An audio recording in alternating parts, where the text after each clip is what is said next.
Hey everybody, today we're going to have those conversations that help you earn and invest in your future so you can make the right decisions today. On this episode, Nicole Mayer talks about life transitions and how they affect your finances. Enjoy.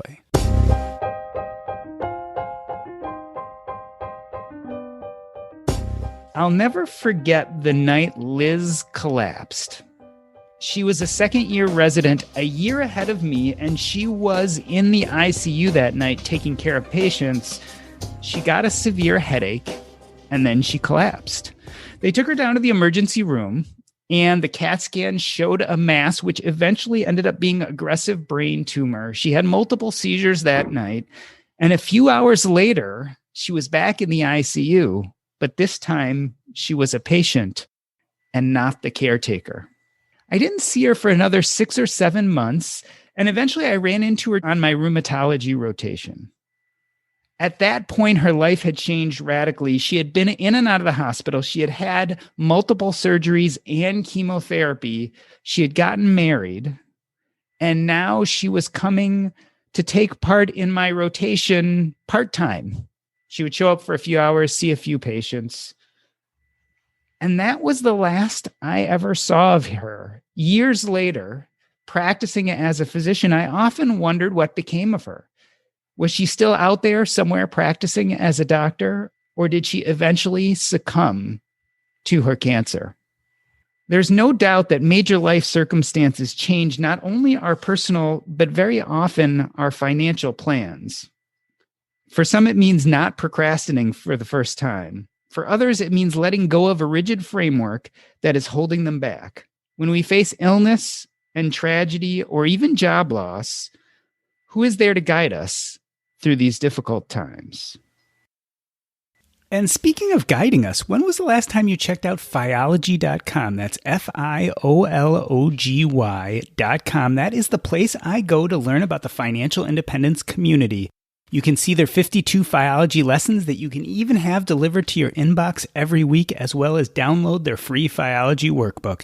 It is a great resource for anyone interested in becoming part of the financial independence community. Check them out, Fiology.com. Nicole Mayer is a partner at the Chicago-based financial advisory Second Opinion Partners and author of the book Navigating Life's Transitions, Connecting Your Means to Your Meaning. Nicole, welcome to Earn and Invest. Thanks for having me. I am so excited to have you on the show here. Part of the reason I use that introduction is you had a healthcare scare yourself. Tell me about what happened to you. So I was 25, just, getting started in my career. And I was sick one night, ended up in the ER with this stomach issue.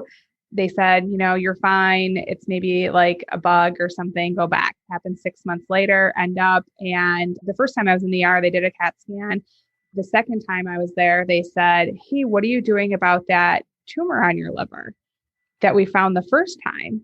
And I said, what do you mean a tumor on my liver? And I was in the emergency room. My parents had come that time. So it's not like I didn't have an advocate there for me. I'm like, and your lymph nodes are all swollen. So here they're like, follow up with a physician. It doesn't look so great, but we are not here to tell you what it is or isn't. And I follow up with a physician and they're like, we got to do a lot of tests. We got to prepare you for the worst. And here I am at 25, just graduated, full of dreams and hopes and how I'm going to live my life. Also newly engaged, and my world is turned upside down in a matter of, 2 days. Thankfully, it came out that it was a benign tumor on my liver. They had to go through so many procedures and checks, and it was a really scare. And they didn't know for sure. It was small enough that they just wanted to keep monitoring it, but it really shakes you to the core, especially when you're young and you feel invincible and you're just starting out in your career and you're like, oh my gosh, I have all these dreams. I want kids. I want a family. I want to make a great living, and kind of stops you right in your tracks.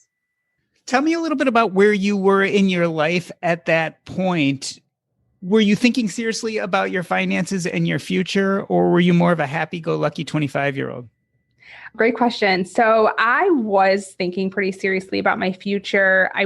Started right out of college in the financial services world. So I was surrounded by it daily. And I was thinking, so here I thought, oh, I just have all these years ahead of me to save. And I was also somewhat that free-spirited 25-year-old, like, live now, but also think about the future. But I was enjoying life and traveling and working. And I guess at that point in my life, I was thought, oh, I have so much time ahead of me. I had no idea that in a course of one doctor's visit, your world could be turned upside down. So this idea that life was not forever, certainly you had to question what your plans were, what your future was going to be. Talk about early adulthood. It sounds to me like you had a decent amount of debt. You had a marriage that eventually you got divorced from. Was having this near-death experience, did it affect kind of how you looked at your life coming into your mid-20s?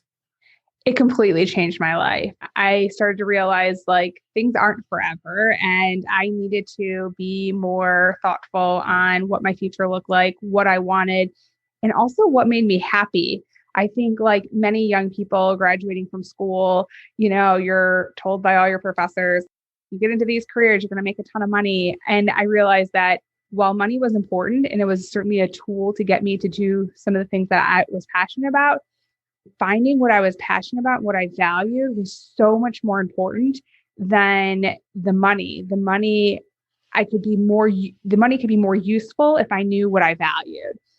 My 20s were pretty tumultuous. I mean, I graduated with over $100,000 of college student loan debt, quickly found out that I had a health scare that really didn't go away. I dealt with it for 7 years until I had to have half my liver removed.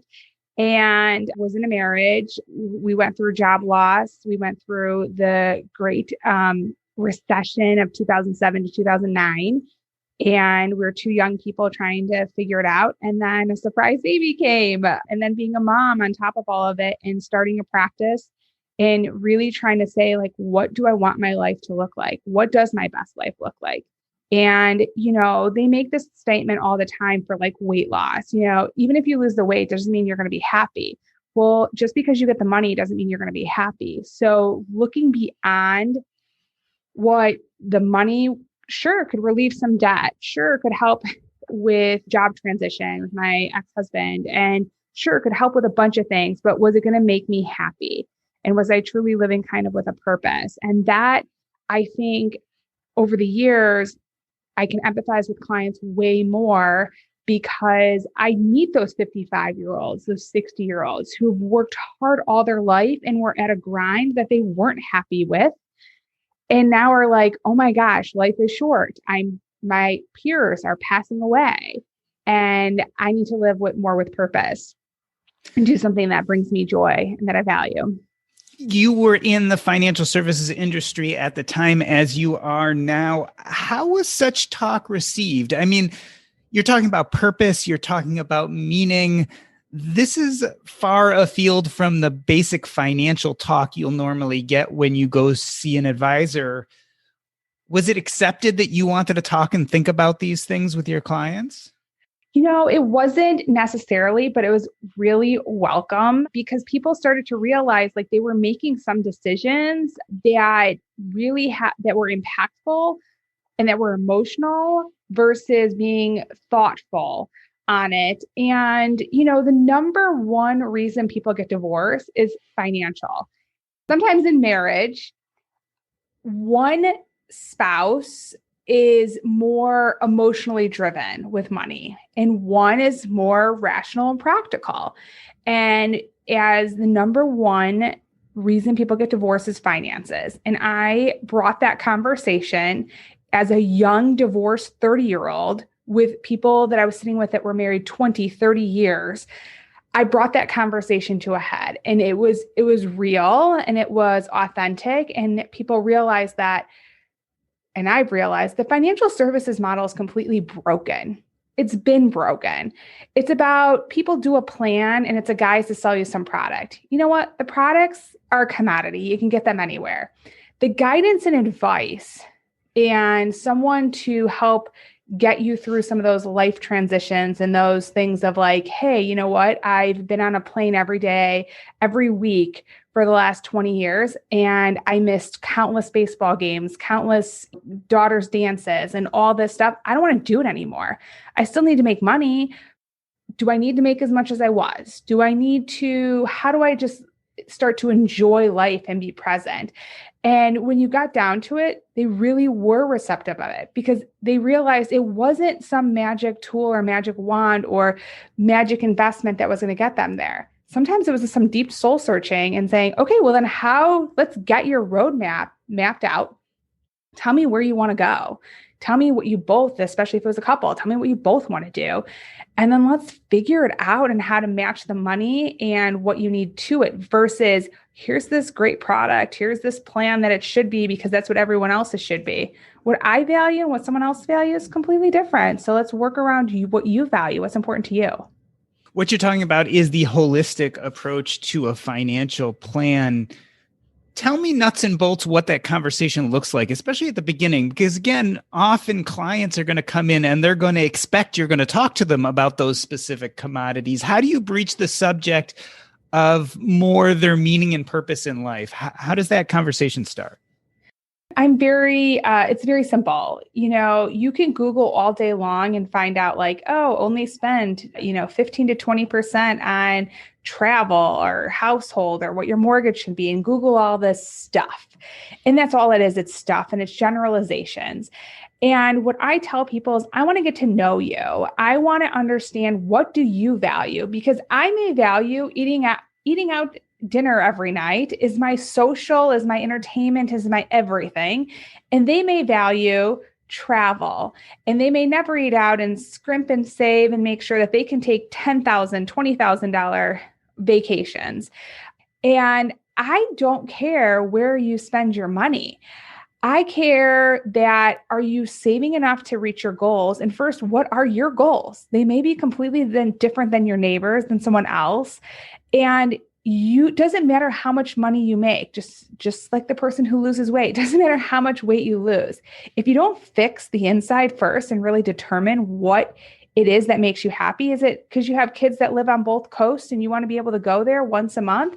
Great. Is that what's going to make you happy? Then we got to figure out how to do it. And we got to figure out how to make your money work enough so that you can do it. But until we know what that is, you're not going to be happy because there is no magic pill. There is no magic investment option. We have to determine what it is that you're looking for and what's important to you. I connect so much with what you're saying there. I lost about 20 pounds a few years ago, and I remember thinking that losing weight would solve the problem. And actually, for me, solving the problem was looking differently at food, which was a whole different issue than the weight itself. I also connect to this idea of people Googling about their finances and coming in and talking to you, because as a physician, people would often Google about their symptoms or the disease processes, and they would bring in all this data. But the problem is that they couldn't put it together. So They could get the data points. And I imagine for you, it's the same thing. People can come in and say, I want to invest in this. I want to do this with my money. But unless they understand the glue that sticks all those assets together correctly, they often struggle to make a plan that works for themselves. 100%. And, people can manage their own money. People can do their own plan.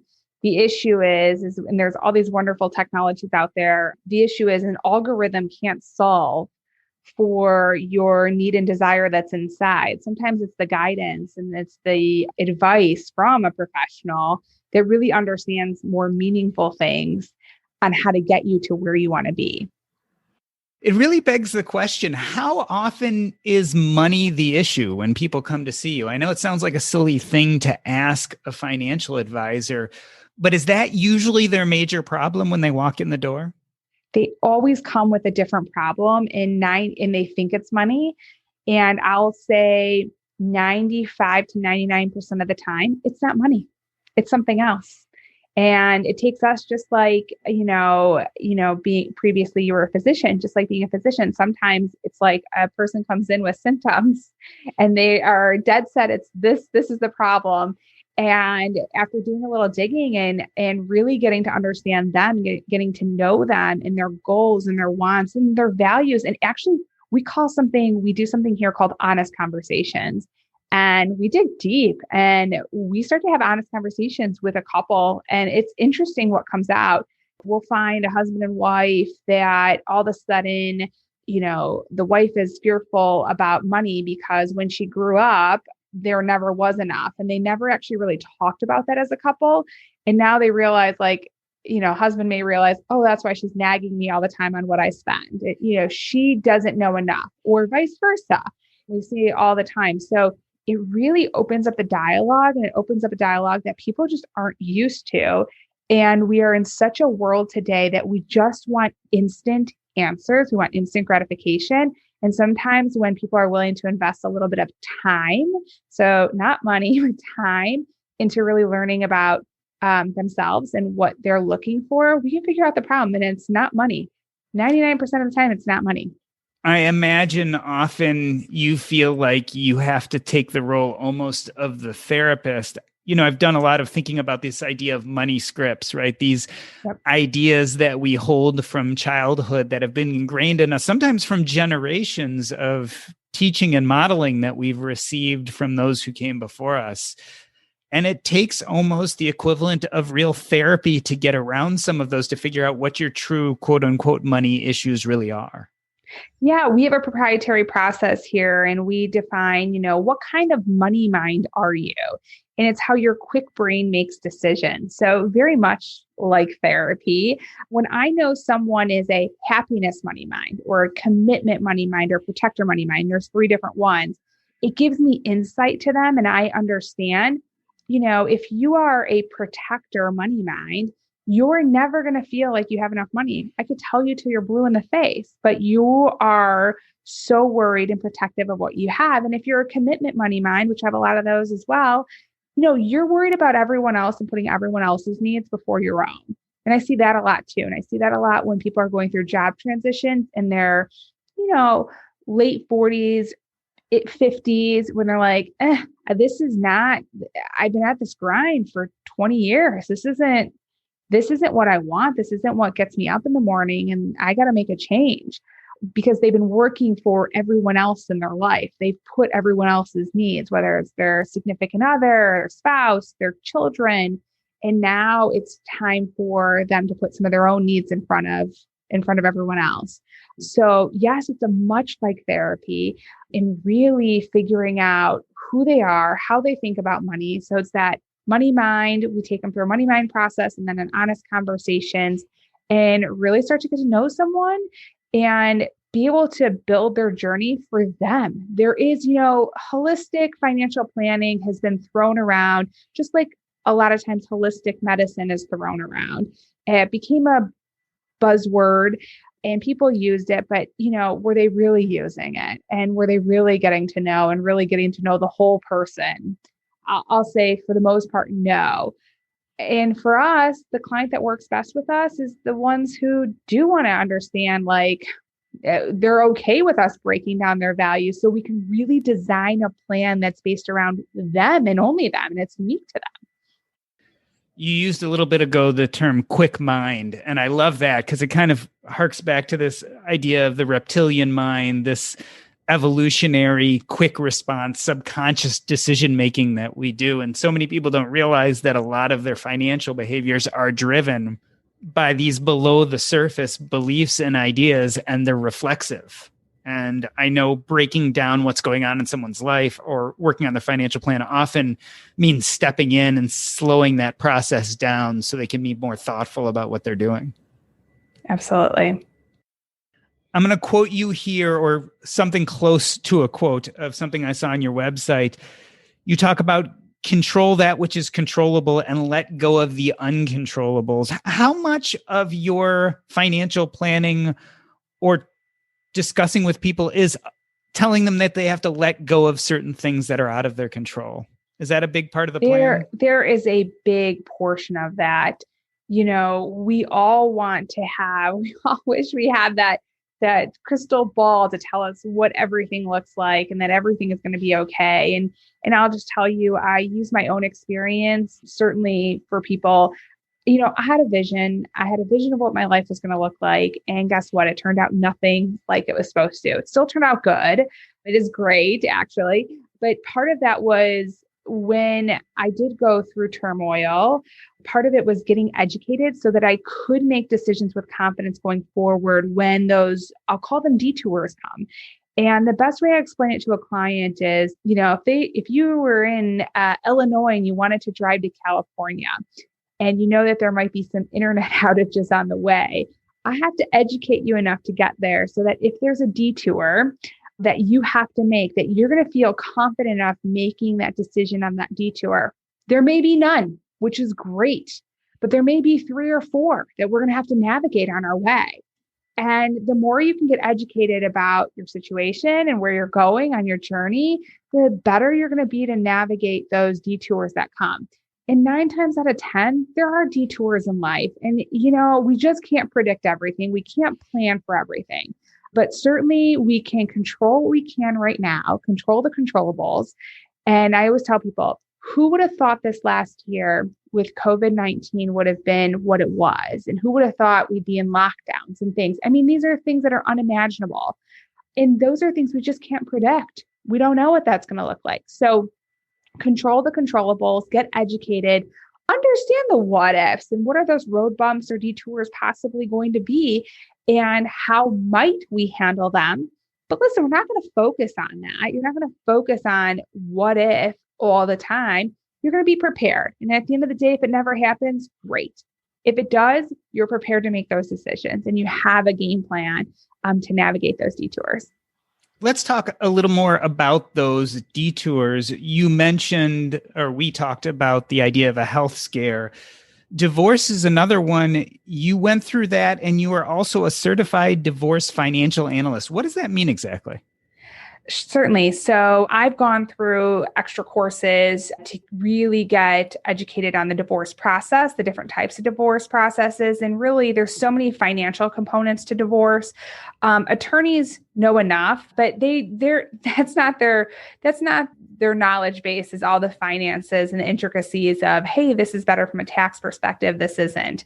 I went through divorce pretty young. I was 28 when I got divorced. I had been married almost 5 years at that point, 4.5 years. And at that point, I realized, oh gosh, there's so much I don't know. And so much of this process is emotional and financial and how you can make so many errors in judgment and by being in an emotionally vulnerable place. So I do work with a lot of divorcees, men and women, and I really try and bring the educational, rational approach to their divorce and try and get over that emotional hurdle and start doing some planning for them so that they can see beyond the chaos that they might be in the moment. And again, look beyond that so that they can see their future. And again, and also try and realize, go through some of those same exercises. What do you value? What do you want? Okay, this chapter is going to be closing, but let's look at the next chapter. What do you want? And how do we get you there? And then again, life is about trade-offs. So you can have your best life and not have everything. You don't have to have the house, the car, the big job to be living your best life. You can be living your best life without having those things. So, but we got to identify what your best life is. And that's really what we focus on. And I think in divorce, out of everything, it's really getting people to realize what that looks like. And when you are emotionally vulnerable, and that goes for any major life transition, divorce, job loss of a loved one, helping your aging parents, you're not necessarily thinking rationally and you're not necessarily thinking about a greater plan. You're thinking right now. So I really try in my background in being a certified divorce financial analyst and really understanding the intricacies and tax benefits, pros, cons to different division of assets certainly helps. And then adding that component on getting someone to identify what they value so we can come up with a plan. and not give the attorneys all the money. I mean, I love attorneys, but, I tell my clients, do you want to pay for their kids to go through college? Let's think about this in a rational way and let's figure out what your best life is and start living it. And sometimes getting rid of some of that toxic stuff in your life helps you start living that best life. Even if your trade-off is, I'm going to give up some money or some assets, it's worth it. And so helping someone define what that is for them. One thing I found is people going through divorce often just need a lot of reassurance that they can survive it. How often are you finding that it actually devastates your clients' financial plans? It certainly does devastate maybe the vision that they always had for their life as they ride into the sunset, I like to call it. It devastates their vision. Does it devastate their life? I'll say no. Why? Because my job is helping them figure out what their life is going to look like now and helping them re-envision their best life. And again, everything's about trade-offs. Do you want to be in a terrible marriage, but yet have everything and be lonelier with someone than without?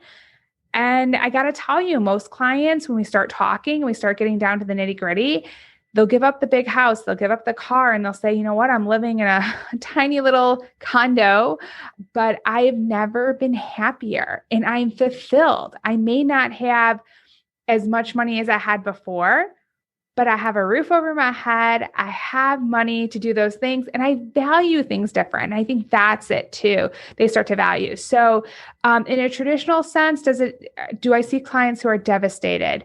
Yes. A client may have had millions of dollars and are down to, very, very modest. And the rest of America may say it's great, but to them, it's night and day from where they were. However, they look at it way different. And that's really, I find one of the best parts of my job is to help them realize, let's design your best life. And I think when I see them, the light bulb moment come on in their heads where they're like, oh my gosh, I never thought of it this way. And, I was thinking dollar and cents and I still wasn't happy. Again, back to that weight loss thing. And they start to realize what makes them happy.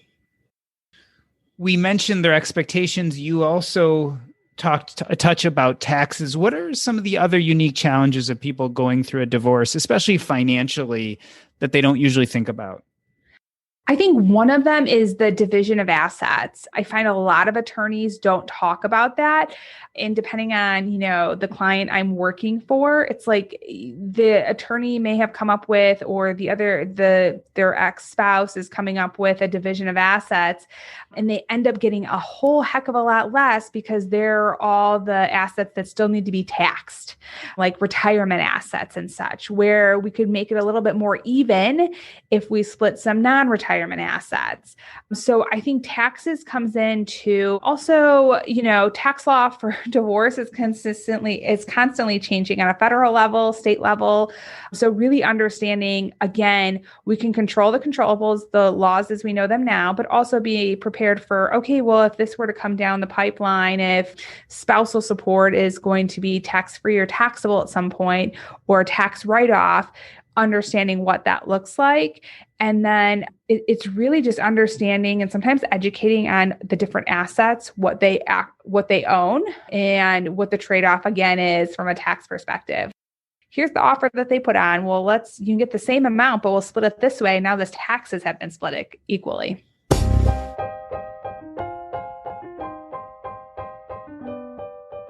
In the first half of the show, Nicole and I talk about her health scare as well as divorce and how they affected her financial future. After the break, we delve into honest conversations and why they're important. But first, wish you were in early on some of the best performing IPOs of 2019 and 2020? Our Crowd investors were, and now you can join them in what's next. With Our Crowd, accredited investors have access to invest directly, easily, and most importantly, early. Our Crowd investors have benefited from Our Crowd companies IPOing like Beyond Meat or being bought by companies like Nike, Microsoft, and Oracle.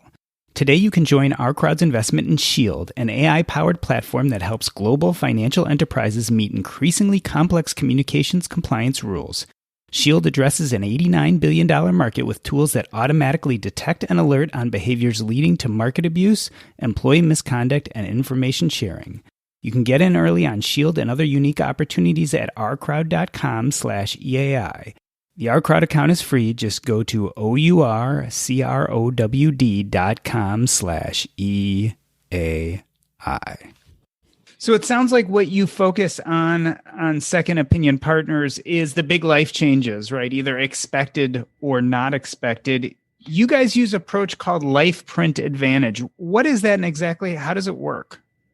Great question. So the Life Print Advantage is very much I had spoken a little bit about that money mind that we try and determine what kind of money mind a client is. We have a nice little quiz that they take, and then we take them through a process called honest conversations. And that's really where we start to figure out what they value, how they value it. And then from there, we design the financial plan for them. Everybody has an advisor. It's either themselves or they pay someone. And we know that. And we think the financial services model is broken. So we wanted to come up with, just like you would in the medical field, someone you're either, gosh, I don't know if I feel right. I'd kind of talk to my doctor, but I'm not really sure. Or, I've been doing this on my own for so long. Maybe I should just get it checked out. So we came up with a proprietary process called the Life Print Advantage, where someone can come get a second opinion on what they're currently doing.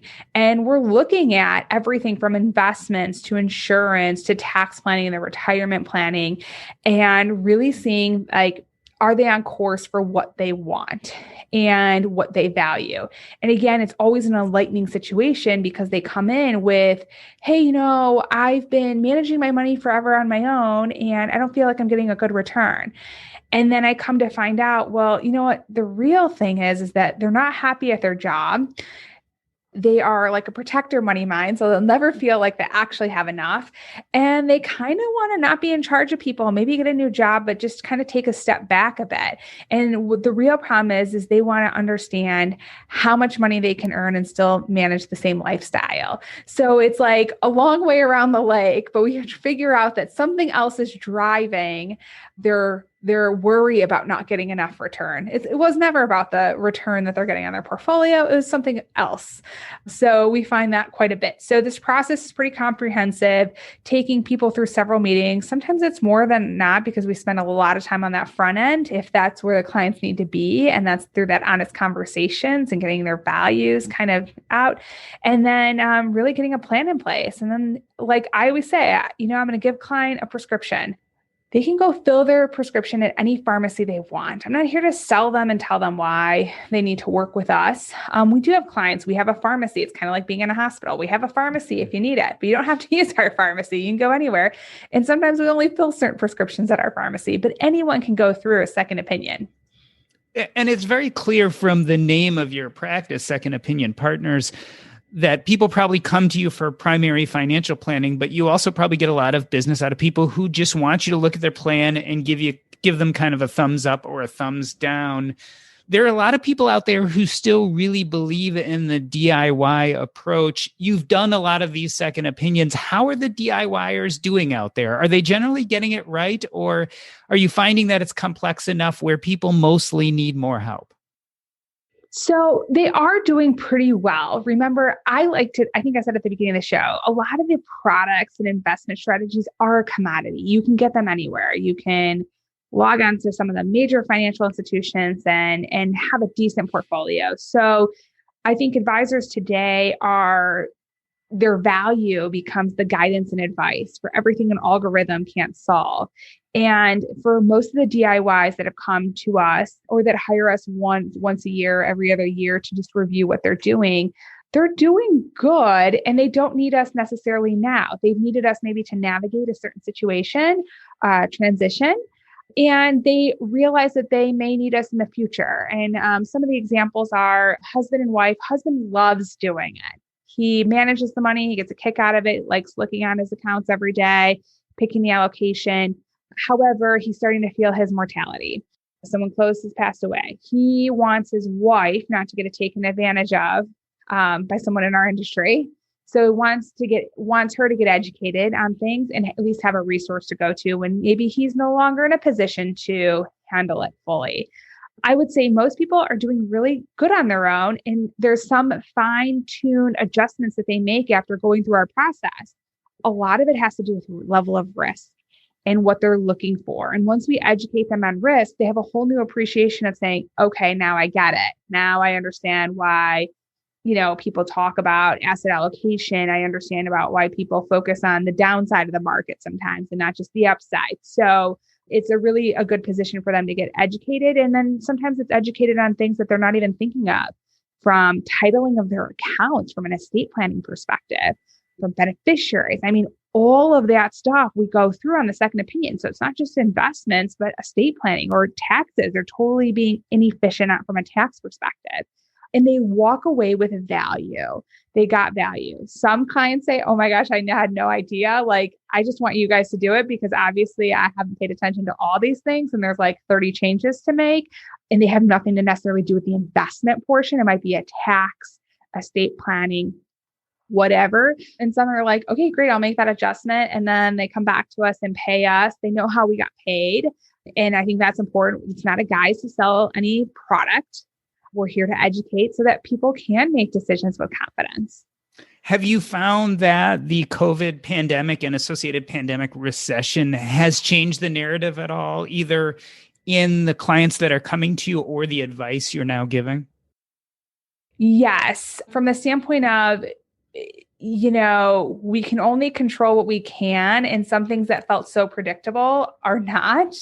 And to really, I think for clients who were slightly more aggressive, just aggressive in life, period, take more risk kind of people, really take a step back and say, oh gosh, who knew that so many of our, I'll say, freedoms in daily life and how we are living and go to work can be taken away from us in a hot second, and how that could really change someone's financial situation. Also, I think it's really put into perspective, the clients I've met with that I'm like, hey, you got to hire an attorney. You need your estate planning put together. You have to have a trust and a will. You live in a state. We're here in Chicago, Illinois. However, we have clients in 42 states. Chicago, Illinois, at $100,000 is when you really start to have estate planning in place. And so I think sometimes we have clients that feel they're going to be alive forever. So when I say get your estate planning done or make some of these changes, I'll do it next year. I think this year was a big wake up call to say, like, tomorrow, it was a realization that tomorrow is not promised. It's one thing I think everyone said it over the years, but it's another when people are seeing it nonstop on the news and seeing it, really, they know somebody or maybe had someone close to them. The name of your book is titled Navigating Life's Transitions, Connecting Your Means to Your Meaning. At somewhere in the materials, I read you ask a question, what is true wealth? And I want to throw that same kind of question back to you after not only going through the life circumstances you went through, but also being a financial advisor. What is true wealth? How should we be defining it? It's everything. For me, it's like everything that death can't take away. And, I think it's one thing to say it. I think it's another thing to actually live it. And I talk about my own experience. I grew up on the North Shore of Chicago, very affluent suburbs. And I definitely had a vision that I'd live in this multi-million-dollar home. I'd drive, $100,000 cars, and my life would be a certain way. And I think when your life is thrown for a loop and you realize, like, you can't take any of that with you to the grave. And is it making me any happier? Or am I living then with this burden of stress of having to keep up and pay down debt? And the reality is, for me, yes, it was. And now when I say live a simple life, I have a very privileged life more than any. I mean, being very realistic. Travel is my passion. I've been to 21 countries. I love to travel, but I live a simple life. I'm not living in a multi-million-dollar home because I choose to say, listen, at one point, if I want to slow down or not work as hard as I'm working, I have the means to do that. It's more important for me to have time to be with my son and to make sure he's giving him the lessons of living your best life. So true wealth is everything money can't buy and death can't take away for me. You talk about finding your best life as well as meaning and purpose. I'm wondering, when you put it all together, do you feel like money helps and is a tool to get people there? Or do you think it actually detracts from people finding their true meaning and purpose? I believe sometimes it's a tool to get you there for sure. Occasionally it detracts. I think we live in a world today, where you're scrolling on an Instagram or a social media, Facebook, and you see everything that everyone else has, or you see these wonderful influencers. And it really detracts from finding that meaning of true life for most people, because we are in this, world of just seeing everybody's everything all the time, where before you could have like a little bit of a private life and no one really knew. We call it, there's a great book, The Millionaire Next Door, which I love. And I've really modeled my life that way.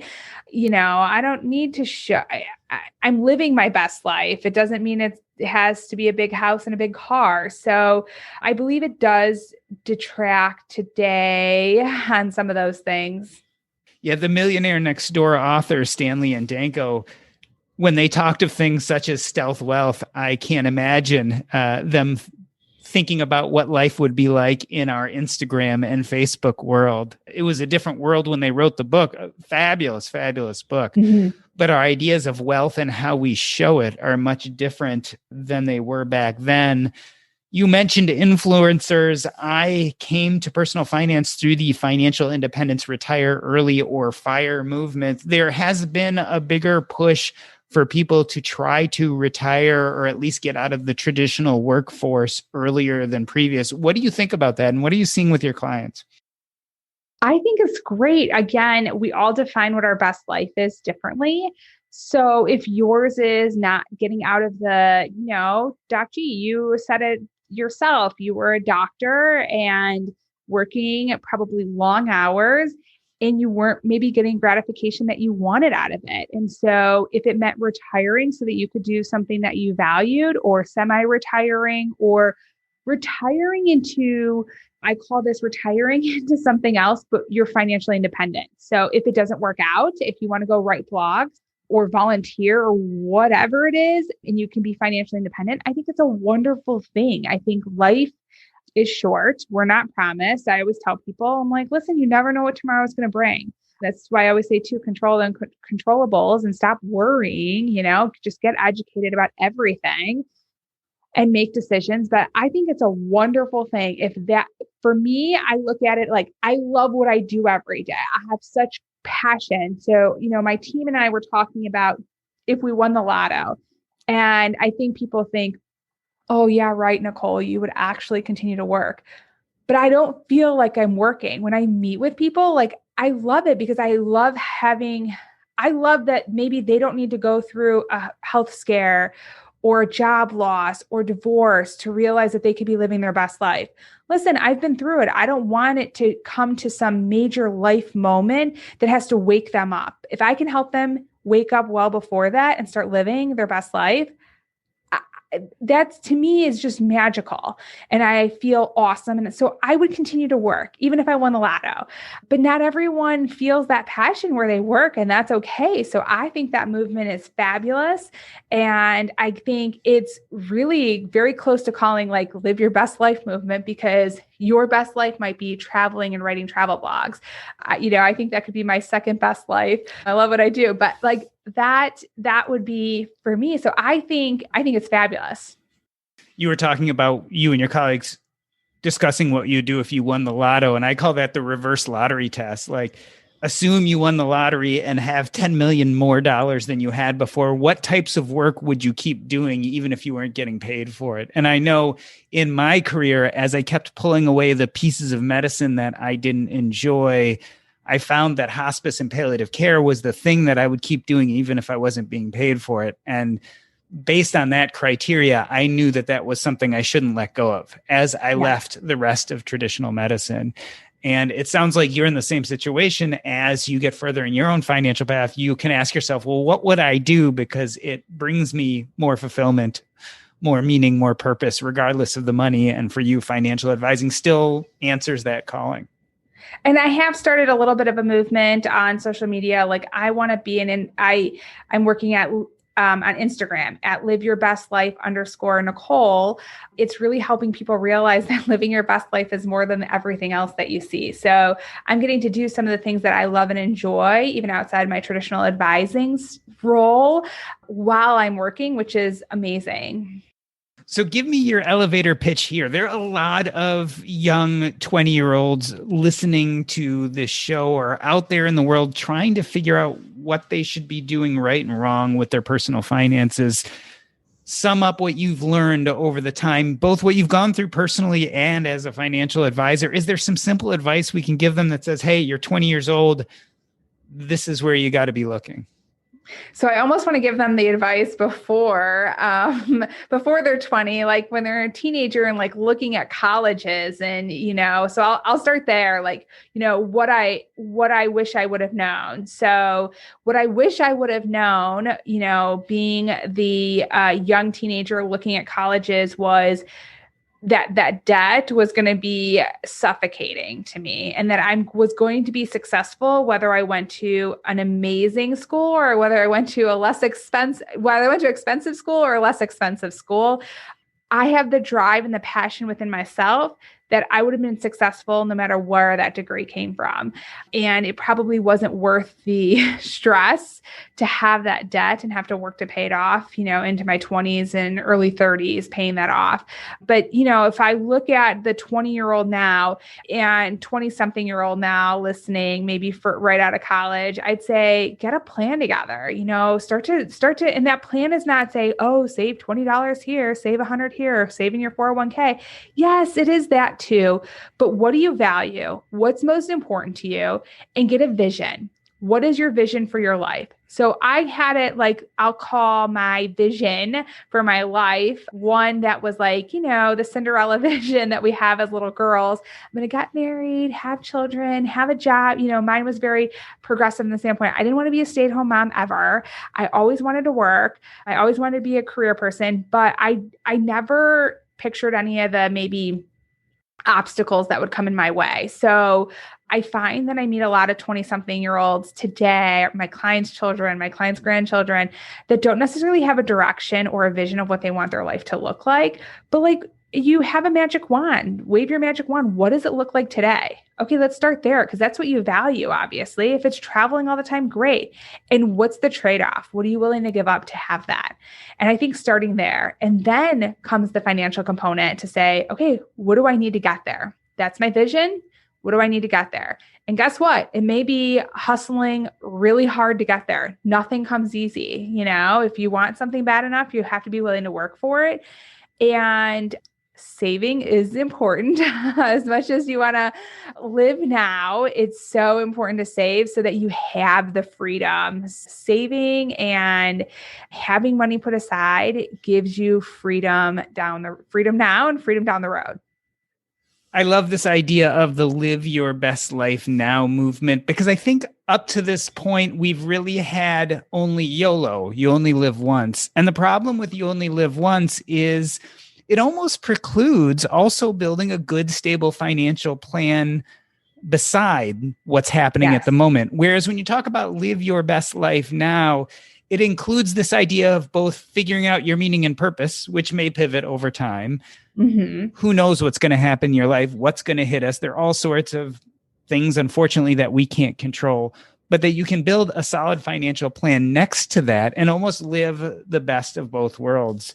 Nicole Mayer, it's been a pleasure having you on the show. I'd like to end this episode the way I end every episode by asking you what's up next in your life, and if people want to interact with you more, where they can find you on the internet. Definitely you can certainly find me on Instagram at live your best life _ Nicole.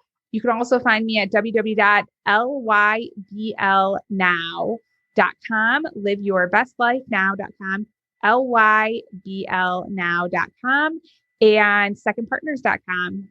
Thank you so much for having me. It was great. And any big projects coming up for you? Yes, we actually are about to launch a Live Your Best Life course to teach people so that they don't have to necessarily become a client, but they can go online, figure out how they can start living their best life now Whether you're 20, you're 60, the course is for you. And there's additional courses that are going to be offered, job transition, if you're going through a job transition, divorce, and many more. So super excited to share those. If you DM me on Instagram, I'll certainly give you a coupon code for the Live Your Best Life course. This has been the Earn and Invest podcast. On behalf of myself, Doc G, I'd like to thank Nicole Mayer. That's a wrap.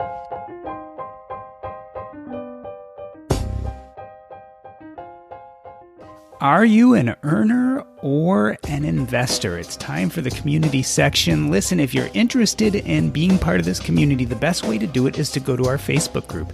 That's facebook.com/group/earn-and-invest. Over there, we talk about issues just like we do on the episodes. Sometimes we talk about personal finance, other times the FIRE community.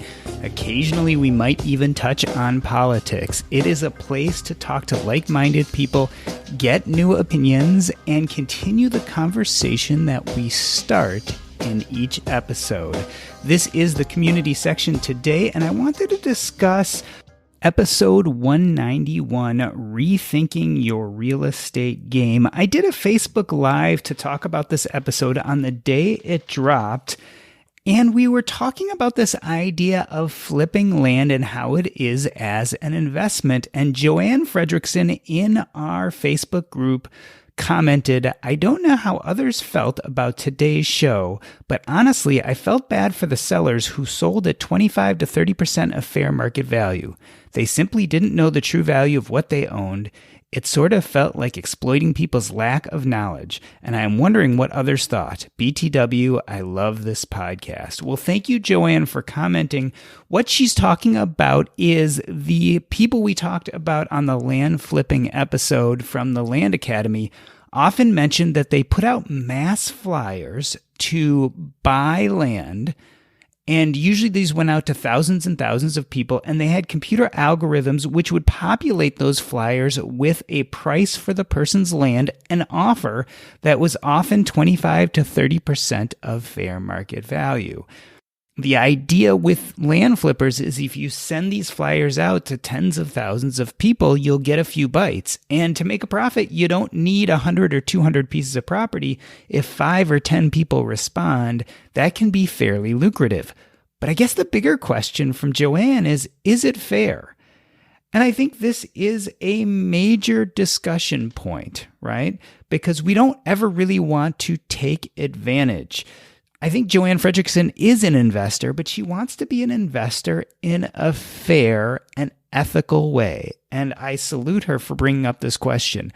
So is it unethical the way these land flippers are structuring their deals?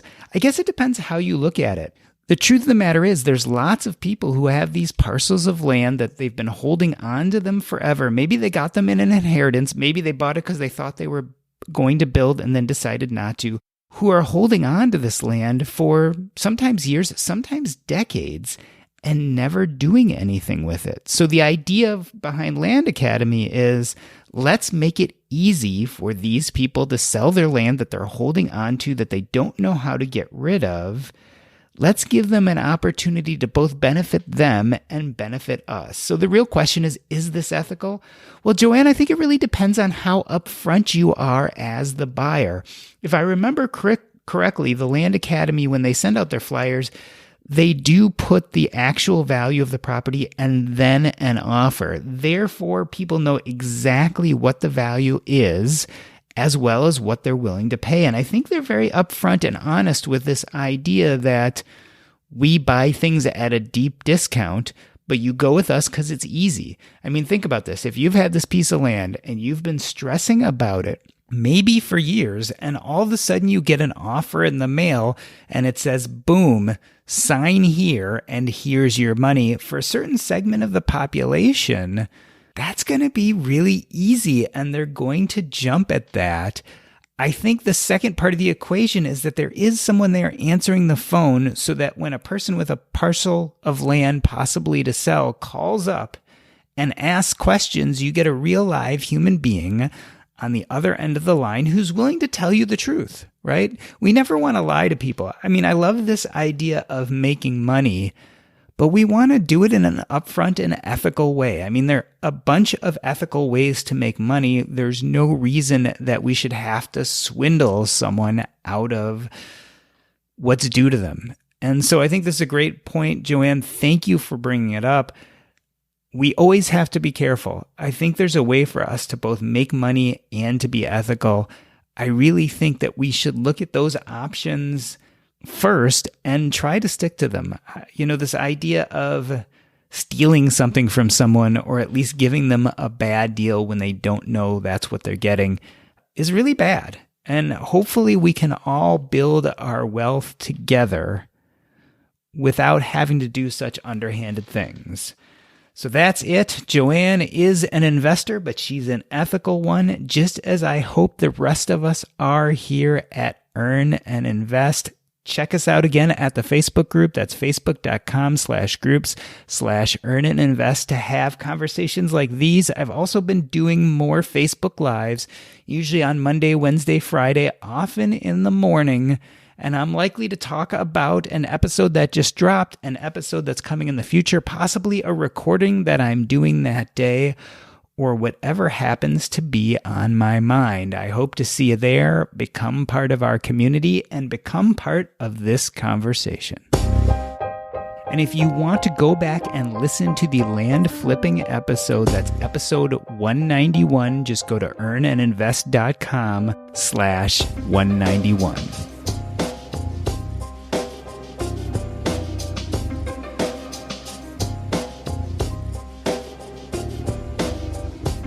Thank you. Cool. That was a lot of fun. That was fun. Thanks so much.